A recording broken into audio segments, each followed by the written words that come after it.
Okay, you are good to go. So hey guys, I'm Tony. I've been involved with SIA through quadricular spinal cord injury for quite a time, and I also mentor for backup. So it comes across quite a lot online, the role of sex in a relationship, post spinal cord injury. I was saying to Rob earlier that when I was in hospital with my spinal cord injury, I had osteomyelitis and that damaged bone and discs. And my ex-partner dumped me while I was in hospital. So I was saying to Rob that, that sort of, although that devastating blow was a devastating blow, it actually allowed me to do so much more now. So I wanted to come on and just talk about the role of sex and the role of us being humans. We want to be felt love and we want to feel part of a team or in a relationship. Personally, my views on sex are there are so many genders and sexualities. Everyone wants to put a label on something. If a cabbage is green, they want to label it something else. So I'm personally gay, have been since I was born. And that doesn't really make any difference to this conversation because, sex and relationships are important to us as humans. We want to feel connected. We want to feel love from someone. So whether that is with sex or, having a partner next to you at all, that's two different things. Post-injury, I haven't been that. I get very lazy and just think I'd prefer a cup of tea and a slice of cake. That's how I got to my size. And with regards to relationships, it would be great to have one. And as I said, my partner walked out on me, so I have certain things that I'm not willing to compromise on now. And I think that's something that we as spinal cord injured people, we are so strong in our own individual strengths, as in like mentally and emotionally, we are strong because we've got through what we've got through and we are continuing on with it. I mean, I use a wheelchair full time. Some people are walkers, some people use Zimmer frames, some people use electric wheelchairs. And I think, although the mechanics of sex is a lot different when you have spinal cord injury or quadricular or things like that, you can still achieve that. And I only know from my side of it, being a cisgendered male, I was assigned male at birth, there are certain things you have to do to what am I trying to say? To allow the process to happen, there are certain things you have to do. But for example, if you want to partake in something, you have to, tell your partner or the partner for that night that you have certain injuries and you have certain limitations. And I think certain limitations need to be respected, and also you need to have I can't think of the word. I can't think of the word, but you need to get an agreement that is, your limits. You have, you're tired, you're whatever. So that's that. Best works past the sex to me is, at best, it lasts maybe a couple of hours. At worst, not that long. And I think post-injury, as I said, I'm really not. It doesn't really. I think some people, when they are first injured, they go through a grieving process of things I used to do before my injury, as in sex, have a relationship, have fun, go out clubbing or go to the bar, pick someone up, blah, blah, blah. And I think that totally changes. And I think your priorities change, especially when you have things like bowel and bladder care. You've got your routines, you've got a sleep routine, pain, things like that. These are all things that, if you have a list of items, say pain, bowel and bladder, mobility, that goes on top of sex and relationships, because those are things that you need to live, and you need to live a healthier and happier life. Whereas sex is one of those things, it's kind of like a cherry on the top of the cake. If you get it, it's good. If you don't, sorry, Tony, I apologize for interrupting you in mid-flow. That's all right, mate. That's all right. Can I just check, because I was sent out the Voice of Spinal Cord Injury on the 4th of February, and in there, which is the link I've clicked on for today, it says the 16th of February, Carol Adcock, bladder and bowel issues. Oh no! So I was a bit shocked. Not shocked, but I'm thinking, they're on sex and relationships, and I just wanted to see if anybody else had got confused, or whether it's just me or what's gone wrong. I can explain. So yeah, I do apologize, Michelle. Now, Carol was initially going to be doing this cafe on bladder and bowel issues. However, it transpired that she became unavailable for this cafe, so we had to reschedule. And quite a long way, Tony very kindly stepped in at short notice so that this could actually go ahead. And because we launched our Valentine's campaign on Valentine's Day back on Monday, linking it with that, we used the topic of sex and relationships. Right. It's just, it hadn't, obviously, I didn't know that it had changed, you see. So, yeah, like I say, this was a rather short notice change, okay. So I do apologize. All right. So I hate to be a pain, but because I've taken time out of work for bladder and bowel, I'm going to love you and leave you, if you don't mind. Thank you. No worries. So will it be rescheduled, please?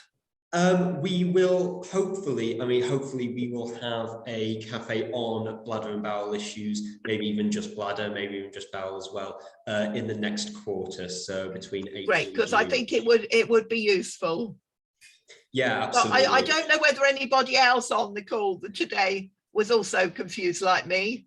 Oh yes, there's a lady sticking her hand up there. Yes. So. Oh, and another lady. Yes.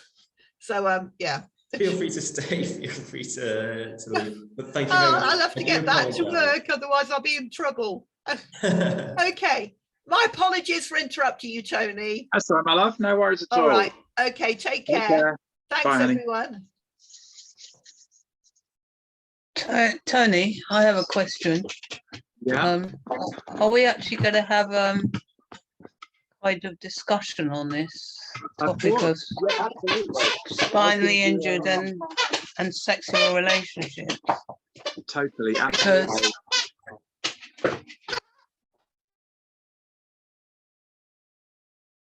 Can't hear you, babe.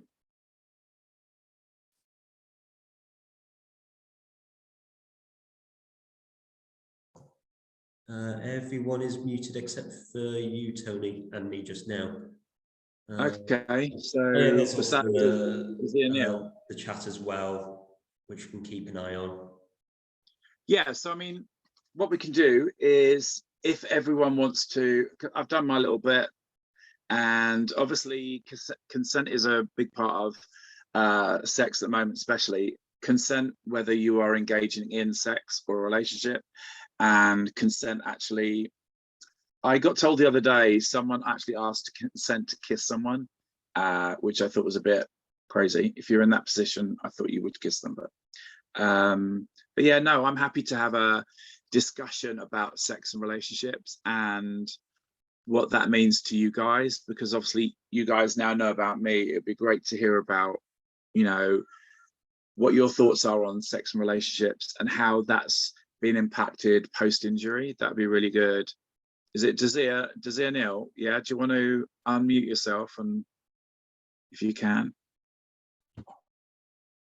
That's it. Thank you. Yeah. I mean, the reason I wanted, so I was spinally injured at a very young age, traumatic injury at the age of 1. And I've actually been spinally injured. I'm about to go into my 64th year. But I wanted to kind of talk or throw into the arena. So I've been married and I was married for 15 years, young, and then I'm now in a over 30-year relationship. Okay. So it's and you know, you raise the issue of that it's actually quite common, sadly, in the spinal injured world, very early on in people who are in a relationship. When they become injured, sadly, often their relationships break down. And I think they've done some research on it. And if I can remember pricking it out of my trivia brain, I think you would have to have had a really, really strong relationship and very, you know, tight relationship pre-injury for it to last. And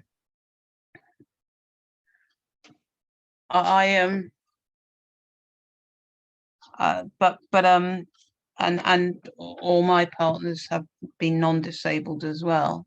And one of the things that I wanted to kind of raise and ask, and I think it would be really good if people felt comfortable enough to talk about.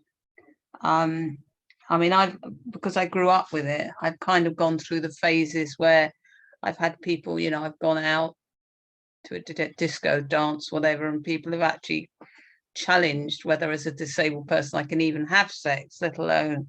And you know, when I was young, my response would be, try me, because it was just a ridiculous, for me it was a ridiculous thing for somebody to ask. But sadly, go on, sorry, go on. I was just going to say, sadly, society sees disabled people, and that's not just spinally injured, as asexual. And if you read a lot of stuff, you know, in the disabled world, we're not referred to as sexual beings, and of course we are. So I mean, it would be nice if people felt comfortable to talk about, you know, maybe some ridiculous situations. I'll start with one, which was because you're right in terms of bladder and bowels. You have to be, or my experience is that I have to be quite prepared.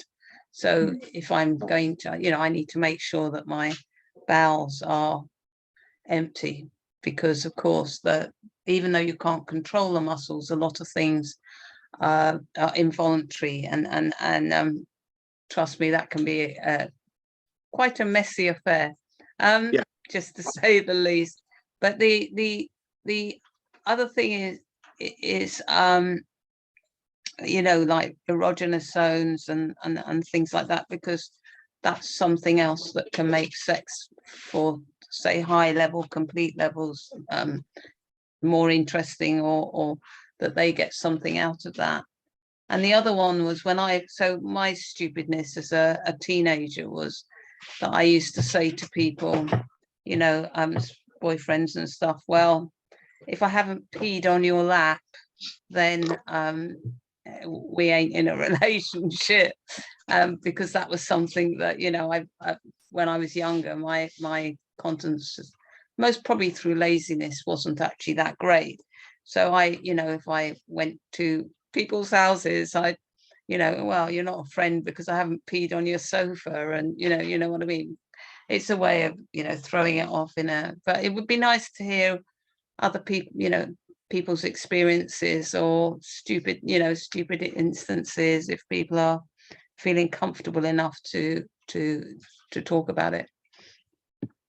I think there has been a lot recently about fetishizing people that are disabled, and they have been, especially in the gay world, these people called devotees, which basically they want to see you just get in and out of your chair, and they get sexual pleasure out of seeing that. So I've definitely had, against me, people, you know, wanting me to do stuff that I do normally, and I'm like, yeah, I'm not comfy doing that. So yeah. So is anyone else in the chat wanting to talk about any situations they may have had? Yeah, we've had a question in the chat for you, Tony. Do you? I don't know if they wish to remain anonymous, so I won't say their name. But they ask, do you have any advice for tetraplegics? Because they are tetraplegic and they find it difficult to figure out how to even begin looking for a partner or just a friend. So do you have any advice for them on that front? There's some really, really amazing dating sites. I can't think of any at the moment, but I will write them down, give them to Rob. So maybe I'll give them to Rob afterwards. Yeah. And then. Sure, yeah. Once I upload this to YouTube later this afternoon, I will put them in the description bar below. Awesome. I'll also promote them on social media as well. Okay. So yes. Also, like finding friends is like, you know, if you go to the SIA website, or you know, there are others like Backup Aspire, Keep Fit with a Quarter Equiner. There's all sorts of disability friendly groups on Facebook. I found my absolute best friend that's spinal injured who lives near me. I put one on a forum on Tapper Talk, and it's like a forum exchange, and there's one called Spinal Spinal it's called, and it's just got a picture of spine, and it's got literally thousands and thousands of topics and things like that you can message back to these people with. And I just put one on there saying, listen, I live in West Sussex, newly spinally injured, looking for someone to maybe go to the gym with and maybe hang out and get coffee with. And Graham, who is one of my really, really good friends, and I know his family, amazing guy, and we're like best of friends. You know, we go to the gym, we you know, go out for a wheel on Sunday mornings down Worthing seafront. So try some of the forums, but just be really careful. Maybe if you are going on to the dating side of things, remember, keep safe. Don't give people your phone number straight away.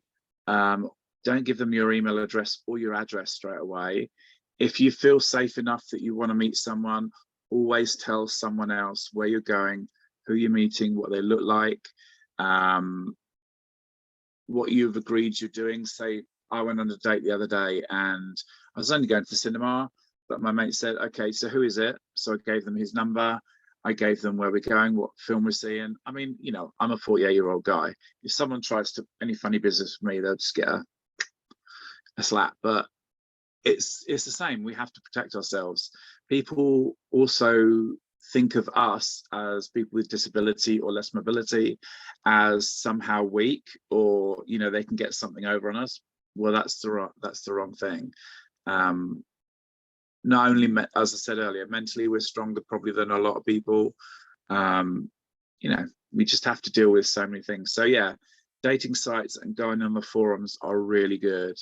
I think also, if it's a guy, you go on the SCI Owners Club. I think it's called Locker Room. And I think on the SCI Owners Club, they've got a powder room for the ladies. So that's a really good place to go just to chat to people, make that first connection. And most of them have got spinal cord injuries. Just watch out for these devotees, because they're a funny breed, really are. Yeah. Any other questions? Anyone want to say anything? So I'm actually tetraplegic in terms of I don't really know how to so I'm not into personally into having relationships with other disabled people, purely because I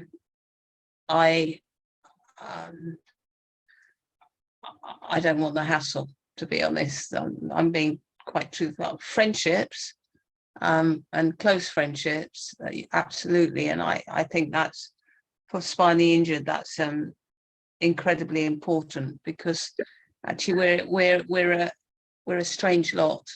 And what I mean by that is that our disability has a whole load of hidden disabilities that in normal society are seen as quite taboo. incontinence is a huge taboo in our society, and so and we're spread around, around the country, and often it's quite difficult to find, somebody spinally injured, and absolutely, there are times when I'd love to be able to have just the typical spinally injured gathering conversations, which is about toileting mainly. And that's, I think that can be good for people's mental well-being as well. But in terms of so my relationships have always been with non-disabled people, because I'm an old chicken. I wouldn't, I personally wouldn't want to go into the kind of apps and all of that in meeting people. And like you, I've experienced on Facebook where somebody from America took shine to me, and I realized very quickly from the questions that they were putting that I blocked them, and thought, yeah, this is a dangerous, and it how one can get rid of these people. But I suppose people, through fear of COVID, and I think it's become a societal thing. It's not just necessarily in the spinally injured or disabled world, but people, in terms of meeting people, it has a massive bearing. But I kind of, in terms of physically, of course, one has to prepare. One has to really know about how your body functions, and you definitely have to prepare. That's one. But also exploring, because one of the things with the human body is an amazing thing, and actually I think what ends up happening is that erogenous zones that you can feel become even more sensitive, because you've lost areas which would have, before injury, been erogenous. So but it's really about exploring, really, and what makes you as an individual excited and pleasurable, and that can be anywhere. I mean, some people, it's in their elbows. Other people, it may be behind their ears. You know what I mean? It can, and so I would 100%. say in terms of having a physical relationship with somebody, it is about having, talking about what you like as well as what they like, but Absolutely. kind of being, I suppose, more upfront about what wouldn't be interesting to you, because you may not feel or whatever. So but I think also there's more things to do in the sexual realm of just doing, there's more things to do. So, like, for example, I was talking to Rob earlier, my plumbing doesn't work at all. At either end, my plumbing doesn't work. So, but there are so many more things you can do with your body. Like Jazia was saying, like, the back of my neck is so sensitive, it's ridiculous, like really ridiculous. So yeah, I think it's exploring your body, and don't get embarrassed about, trying new things, trying different things. Dare I say it, using toys, things like that. Don't be embarrassed about, using things to actually allow you to enjoy yours or your partner's body, but know your limits. Don't go hell for leather and going for it and then hurt yourself. Take it easy. I think there is, like Jazia was saying about I just think things like Facebook, you do get definitely a few questionable characters on there. that can be very, what's the word, tenacious. They know what they want, and it can be really off-putting, especially when you're trying to find someone like special, or you want to go out and meet someone for a coffee or something. Yeah, it can be a bit hard to do. Has anyone else got any questions or any topics they want to bring up? Dawn, yeah. Hi, Hey, Dawn.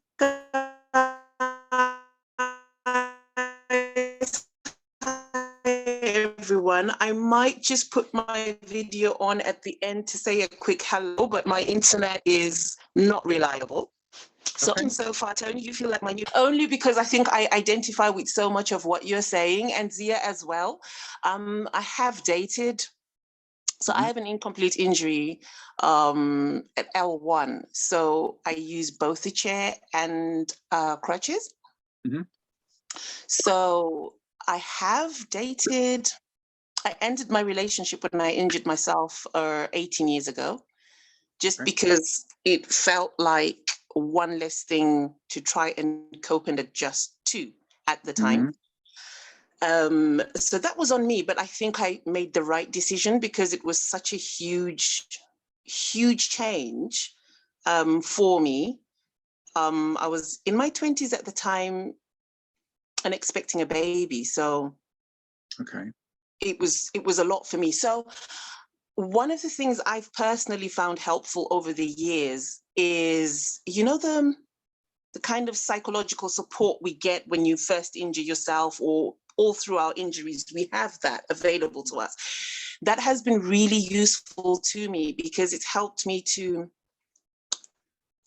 get to know who I am, to mourn for the bits that have changed, and also to celebrate the things that I will now discover about myself and people who are like me. So whether you've been born into a disability or you've acquired it later on, at the very core of all of us, we are human. We are people. And people change.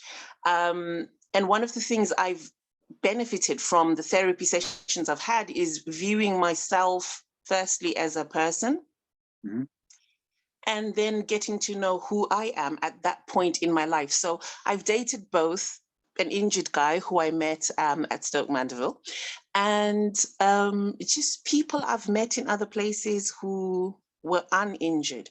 But one of the things that I think I really like is, because we do encounter a lot of ignorance, don't we? We encounter so much ignorance from people who don't understand, don't know, and who feel the same way you guys have said. You know, people think because you're in a wheelchair, therefore you cannot think and make decisions for yourself. Because I find I have more ignorance come my way when I'm in my chair than when I'm on crutches. So I think also depending on your level of injury, you're going to get certain more unpleasant things happen to you in a chair. However, I also feel that because we are so strong and we're so powerful and we are so used to having to adapt and adjust, we should never take that for granted. Like, seriously, we should not forget that we are strong and we have the upper hand. And when you try to meet new people, if you're doing it physically, go to places you like. Obviously, COVID permitting. COVID permitting, and also your circumstances allowing. Going to places where you're likely to bump into people who like what you like already. So if you like galleries, go to galleries and say hello to people.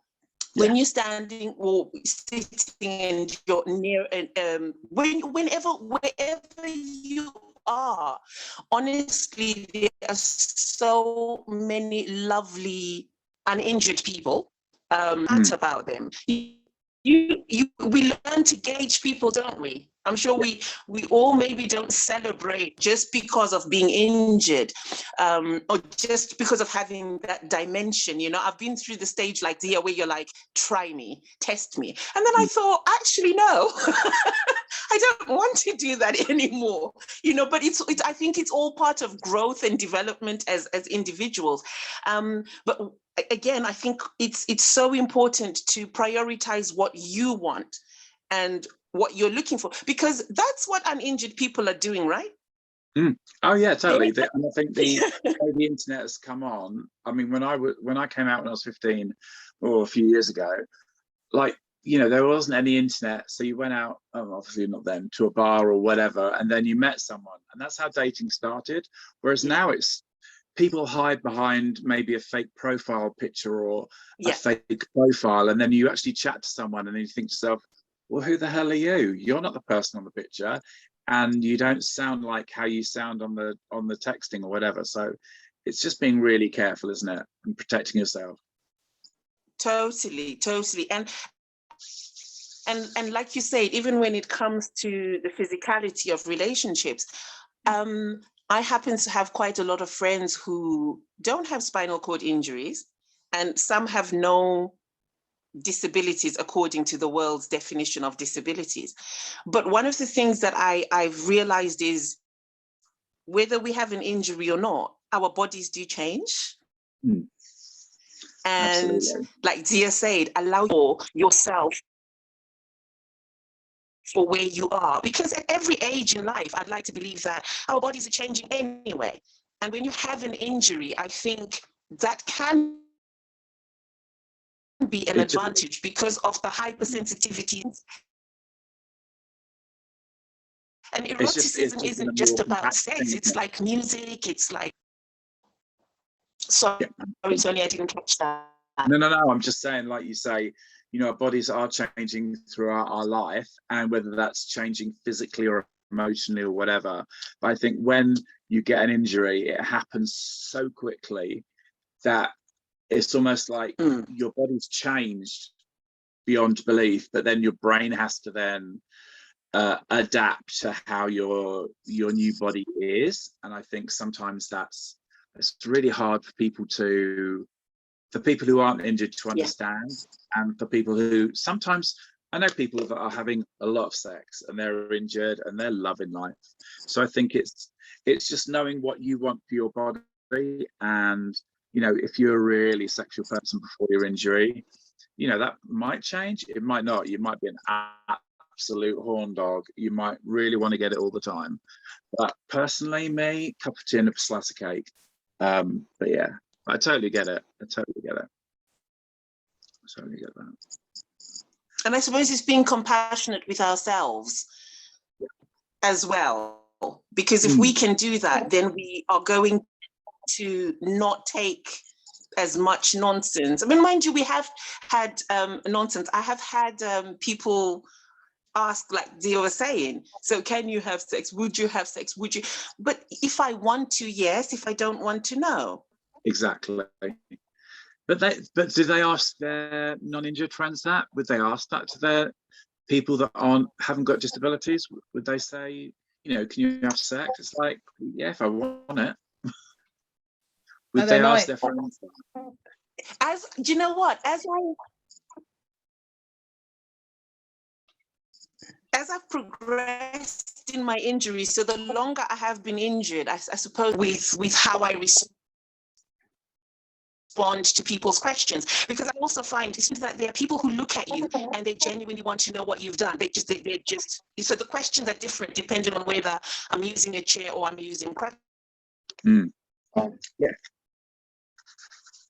But I think, but you pick up, you get a sense, don't you? We start to get a sense of when people are asking because they can, or they are asking from a place of, why are you out? I totally get that. Or what are you doing? What are you doing out at night having a beer? And it's like, because I want to. Why? It's like, yeah, but you're in the wheelchair, and the point is what? Yeah. I want to put this out into the room. When it comes to relationships, I've had people approach me to be in a relationship, but they're expecting to be my carer, and like a relationship and a carer is two different things. And so how do you, ladies and gents, think about the role of being in a relationship? For me personally, that does not mean that person has to care for me. I self-manage, and I'm pretty much, I'll look after myself. But how do you guys think about that? Well, I was C5 tetraplegic, so I had a girlfriend before the accident. She stayed with me till well after the accident. Okay. Came to the hospital every day from Grantham to Sheffield every day for 9 months. We stayed together for a few months after the accident. Okay. Mum and Dad had to buy a new house so I could come home. So she moved in with us as a family. It didn't really work out. After a few months, we split up. That was in '95.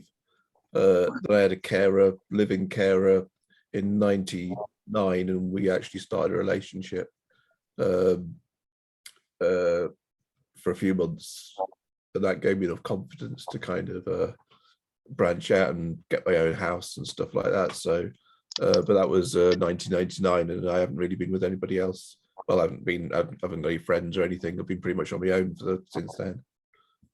Okay. I think in terms of your question, it could be maybe turned on itself, because I think you're absolutely right in terms of, you know, I wouldn't see my partner as my carer. There are times, and I have to accept that there are times when I need them to do some things for me.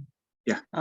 So in our 30-year relationship, to be honest, I've been the carer. There's nothing, they're not disabled, but, you know, because I'm a woman, you know, I've run the home, you know, I did all the housework, etc., everything, cooking, very, you know, I was very lucky that I was rehabbed very well over the years and could, you know, found ways of doing these things. But I think in relationships, you're right. But I think in very long-term relationships, we're both carers, whether you're disabled or not. But Well, you're absolutely right. We look after each other. Yeah, but you are absolutely right in terms of that can be a dangerous dynamic in a relationship. And Really we have to kind of be mindful of that. Now, my situation is that I've not, you know, the last 2-3 years, I've not been that well. And my partner has had to do more, not necessarily for me, but more for us, if that makes sense in terms of, and I suspect that they actually resent that. But, you know, my response would be, well, this is where we are. This is where we are. And it's the same, you know, it's called the aging process. Or how I see it, it's the aging process. But I also wanted to throw in something in terms of culture, because you know, different cultures have what some people would see as very, or potentially have negative views in terms of disability. So Tony, in the gay world, from what I understand, because I'm heterosexual, but I have kind of mixed a little bit in the gay world, and especially in the, you know, male LGBTQIA world. You know, there's the whole thing of body beautiful image. There's the whole, you know, and actually that is quite discriminatory towards, or my perception is that it's quite discriminatory towards gay disabled men. Absolutely. 1,000%. And so that can also be in the heterosexual world, And I know I'm not referring to the whole cis stuff, so please, which you alluded to earlier on, but I'm really not going to go down that line. But I think that's kind of in many ways an added difficulty or disadvantage that we have, because so I'm a person of politically Black, person of color, and in my culture disability is seen as quite heavily a negative and taboo, and so that's also an added difficulty for relationships. Dawn, I don't know if you've got a view on that. I'll just touch on the first question first about, keeping my carers as carers. If I happen to fancy you and something happens, oh well, but usually I like to have a very, I just want to keep that space separate, just because I also feel like even when people want to come and help me, oh, I can help you up the stairs, so I can help you this. I don't want you in ways that you don't understand, and then let's do what we're doing. And if I want to carry my bags, even with my friends who are not injured, it's a question of sometimes let me do what I can do for myself. When I need you to step in, I know that you should, be there. Just like if I need to pitch in and say, do you need me to watch your kids or whatever? I'll do that. But I do think it's nice to keep the two separate as well, just because there's some other things that I think, well, I don't actually want you in that space with me.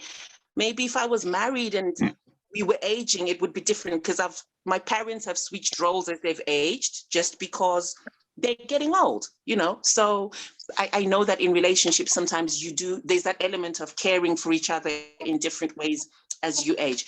But back to the new question you've brought up, Zia, yes, definitely. So I'm Black, fully Black. Politically and whatever, I'm Black.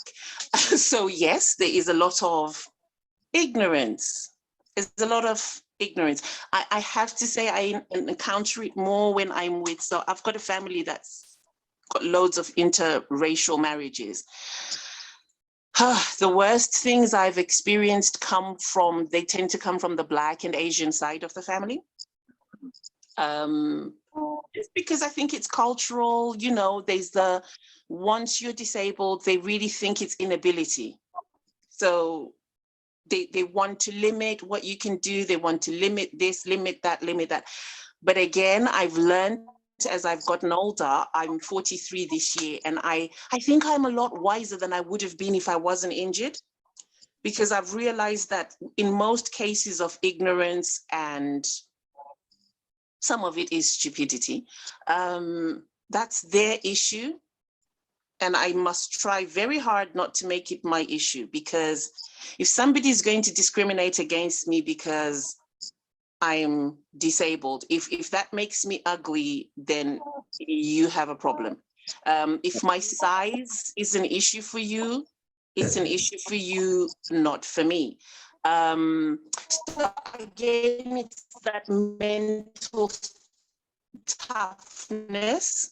And I have to credit therapy for that. So I've become very, very care of my mental health, because I realize that when my mental health is strong, then I can cope with people's ignorance. And most of it, especially in certain circles, it's just perceptions based on fear and outmoded ideas.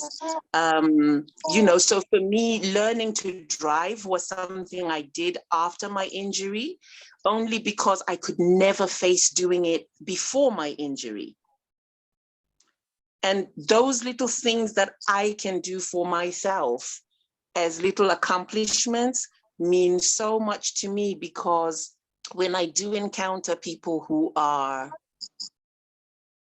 who think, oh, but you've got a boyfriend, you're dating, but what are you going to do with him? Well, what do people do in relationships? Not every uninjured person is in a relationship because sex is the goal. Exactly. not every married couple, you know, there's some couples who are married and for whatever reason, they're uninjured, non-disabled, but for whatever reason that's going on in their lives and whatever they've chosen, you know, not everyone is sexual. Exactly. So dear, you know, I have encountered those sort of silly remarks and, you know, all the, I'll tell you one of the things I do, which is very naughty when I am on crutches, is wear heels. Oh, nice. Only because then that's your problem, not mine. And if I fall, guess what? I'm going to lie on the floor and say, oh, come and help me up. I've fallen. So well, I did drag when before my injury. I had done drag and I had like 10-inch heels with a 5-inch platform. And I got rid of all of my shoes apart from one pair, which are really nicely displayed in my lounge. And I'm thinking, no, I couldn't really go into Worthing High Street in Stillies on my wheelchair. That wouldn't be good. But yeah, I totally get it though. You know, I think what Jazeera was saying about, you know, being gay and being disabled, that is a really big hurdle. And there is so much discrimination against it. I think because people think, oh, if you're gay, you know, you've got a 6-pack and you've got, you know, you're driving a BMW 8 Series or whatever it is, and, you know, you have an amazing life. And one thing my mum always used to say to me, she's not here, she's not with us anymore, but she'd say, I don't know why they call you boys gay, because none of you are really happy. And I'm like, I kind of get that now. Just because, you know, you've got you're labeled as something doesn't mean to say you're happy. But yeah, no, totally. Thank you so much, guys, for this. It's been a really good talk. I really appreciate Jazeera and Dawn with your really amazing comments, and it's really good to hear people that are in relationships and not in relationships and how you navigate this. Really is a kind of complex path of, you know, if you want to go into a relationship, if you do, if you have, and like Dawn said, not everyone's sexual, you know. I have to think that my mum and dad did it only twice, but you know, you don't want to think your mum and dad done sex to you. But yeah, I know my mum was definitely not on, you know, she wasn't on the sex bus. So yeah, I think I'm a bit like my mum in a way. But has anyone got anything else to add? You know, has it been a good nearly hour so far? Has anyone else had any experience? One question that I have, which I'll happily ask, assuming no one else has anything to say, but just out of curiosity, Tony, how long for you post-injury, or in your case, relationship, because you said your partner left you very soon after you became injured. How long after that did you start to think about serious relationships and or a healthy sex life?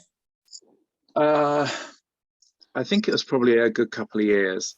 I think because you have to get your mind, right before. I mean, I know everyone thinks gay men are just after sex, and that is not the case. But I think it took me a good couple of years. I went through therapy. I had a mentor through Backup, and I'm now a mentor for Backup. So I think you have to get your mind and your view on life right before then you can go and see if you can find someone. I've you know, met a few people, had a little bit of sex once in a while, but it's not my goal. Is to, I would really love to find a companion and, you know, to go traveling with. Really would, because I love travel. Traveling is my world. But yeah, so a good couple of years, I think, Rob. Yeah, a good couple of years. Anyone else? Any other questions? Also, consent's a really big thing. If you do, I mentioned it earlier that with everyone with the whatever it was, don't speak, don't tell thing. I just think with people, if you do meet people, they tend to have, like Dawn said and Jazeera said, that people tend to think we can't do certain things. But remember, if you are going into a sexual encounter, always get consent, and they always need to get consent from you as well. Just because you're less abled or disabled does not mean to say you don't have a right. Your sexual being, or you as a human being, you have every right to say no to anything. So, anything else? Anything else? The thing to raise on that is it's what we tell children is that you have every right at any point to say no. Absolutely. So, you know, if something's being asked of you that you don't want, then you go no. You know, and that could be during, you know, a sexual encounter, but that's hugely important. That it's at any time you feel that you don't want, you know, to do something. But I think all I can say is the last thing, and I know I've spoken a lot and I apologize, I have a problem with my mouth. It has a need to speak most of the time. I just think that I hope people come away from this feeling that it is possible to have relationships, you know, and actually I think the safest way is actually going, you know, being part of groups, clubs, you know, whatever is actually, and meeting, you know, physically meeting people. I think, you know, where you have common interests, I really get quite worried about, it's not my thing, but I do get really worried about all of this, you know, the apps where you swipe to the left and swipe to the right, and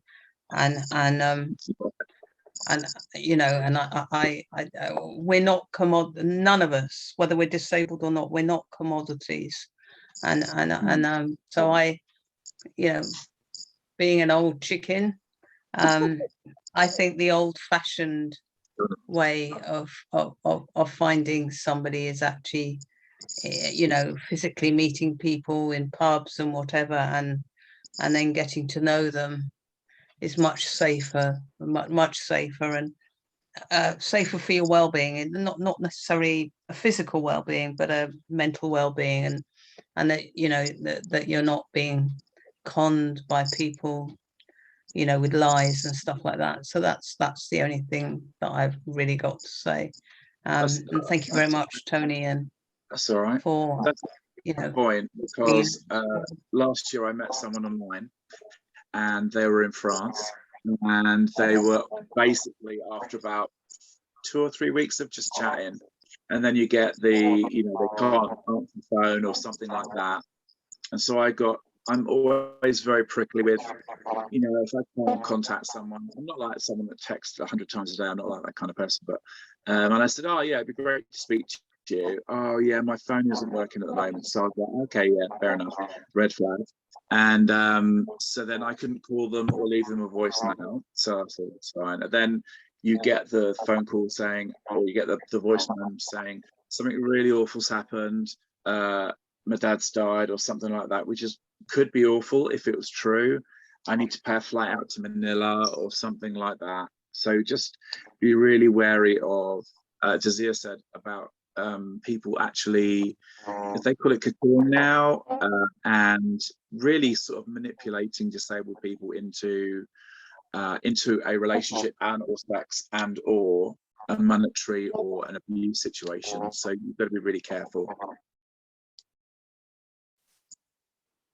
And I think it's also very important, that's so true, Tony. It's also very important for us to maybe just look for and cultivate and nurture friendships that are just friendships. You know, just because everybody needs a team, we all need people around us, regardless of the added layer of now, you know, of disability. It's so important to have friends, because there've been times when I've gone to meet people and one of my non-injured friends, non-disabled friends is like, right, okay, I'll be in the restaurant, I'll be in the background, and I'll be keeping watch. just because, you know, if you're meeting people over the phone or forums or whatever you name, you know, you do need somebody else to maintain your sanity for you sometimes, even without the disability. And I agree with this. Yeah, the old-fashioned ways are best because you pick up on a lot more clues when you meet people in person. And also when they meet me and I'm on crutches or I'm in the chair, they can either ask a little bit more about it on that occasion, or we can just talk as people who are talking, enjoy the conversation, and then see whether we want to do something about it at the end of the conversation, which is what used to happen before I injured my back. Yeah, 100%. Bring it back to basics. That's what I say. Turn the internet off, turn the apps off. So any other comments, or is there any other topics you guys want to talk about with regards to sex and relationships post spinal cord injury? You got anything else, Rob, to say? Anything else?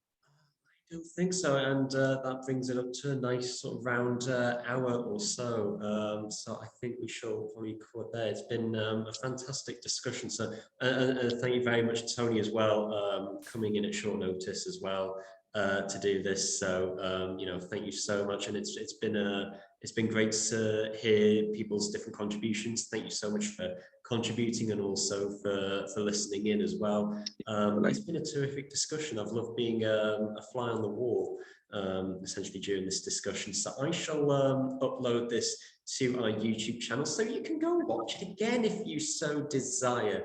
But yes, we shall be back. Our fortnightly cafes, as they suggest, run fortnightly. They will be back in 2 weeks on Wednesday. So thank you so much to everyone, and we shall see you soon. Bye for now. Thank you, Tony. Take care. Thank you, guys. Bye. Thanks, Tony. Bye. Bye. Thank you, guys. Bye.